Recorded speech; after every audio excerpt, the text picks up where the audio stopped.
பிரியமானவர்களே, இந்த நாளிலும் சங்கீதம் 105:6 வாசிக்க கேட்போம். தேவன் நமக்கு செய்த அதிசயங்களையும் அவருடைய அற்புதங்களையும் அவர் வாக்கின் நியாய தீர்ப்புகளையும் நினைவு கூறுங்கள் என்ற இந்த வார்த்தையின்படியே நம்முடைய வாழ்க்கையின் ஒவ்வொரு நாளும் ஆண்டவர் நம்மை ஆசீர்வதிக்க வேண்டும்.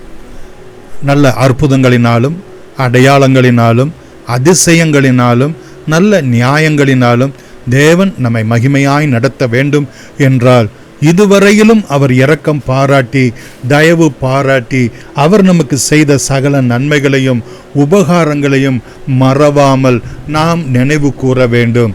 துதிகளினாலே, ஸ்தோத்திரங்களினாலே, ஞான பாட்டுகளினாலே, சங்கீதங்களினாலே, மற்றவர்களோடு கூட நம்முடைய சாட்சியை பகிர்ந்து கொள்ளுதலினாலே, நம்முடைய பிள்ளைகளோடு கூட உட்கார்ந்து கர்த்தர் எங்களுடைய வாழ்க்கையிலே எப்படியெல்லாம் எங்களை படிக்க வைத்து ஆளாக்கி நடத்தி எங்களுக்கு நல்ல வேலை வாய்ப்புகளை கொடுத்து எங்களுக்கு திருமண காரியங்களை ஆசீர்வதித்து இம்மட்டிலுமாய் வீடு வாசல் என்று எவ்வளவாய் நடத்தி வந்திருக்கிறார் என்று சொல்லி பிள்ளைகளோடு கூட அவர் நமக்கு செய்த அதிசயங்களையும் அற்புதங்களையும் நினைவு கூற வேண்டும்.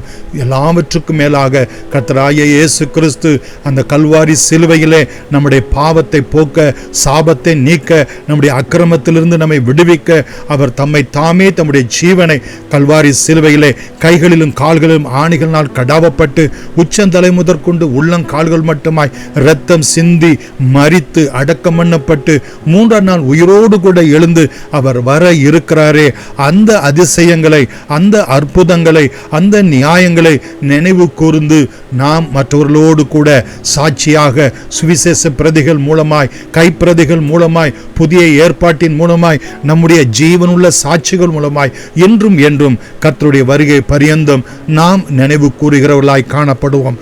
கர்த்தர் நம்மை நினைவு கூர்ந்து ஆசீர்வதிப்பாராக. ஆமேன். God bless you.